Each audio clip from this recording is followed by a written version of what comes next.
அஸ்ஸலாமு அலைக்கும். தெளிவு பிறக்கும் போதெல்லாம் நம்மை சுற்றி இருக்கும் கூட்டம் குறையத் தொடங்கும். அது இழப்பு அல்ல, உண்மையை உணர்வதற்கான விலை. தனியாக நடக்கும் துணிவு புரிதலின் உச்சம். மௌனமாக விலகு. உன்னை விட்டு விட்டு விலகும் உறவுகளிடம் வாதிடாதே, மௌனமாக விலகு. உன் வலிமையும் வேதனையும் சொல்லி புரிய வைக்க முயற்சி செய்யாதே. என்றோ ஒரு நாள் அவர்கள் உன்னை சந்திக்கும் நேரத்தில் ஏண்டா இவர்களை இழந்தோம் என்று நினைக்கும் அளவிற்கு வாழ்ந்து காட்ட வேண்டும்.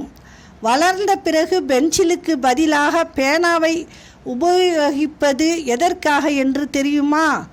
இனி வரும் காலங்களில் நாம் செய்யும் தவறுகளை திருத்துவதும் அழிப்பதும் கடினம் என்று உணர்த்துவதற்காகத்தான். அன்பும் ஒரு நாள் தோற்றுதான் போகிறது, அதன் மதிப்பு தெரியாதவர்களிடம் காட்டும்போது. அஸ்ஸலாமு அலைக்கும்.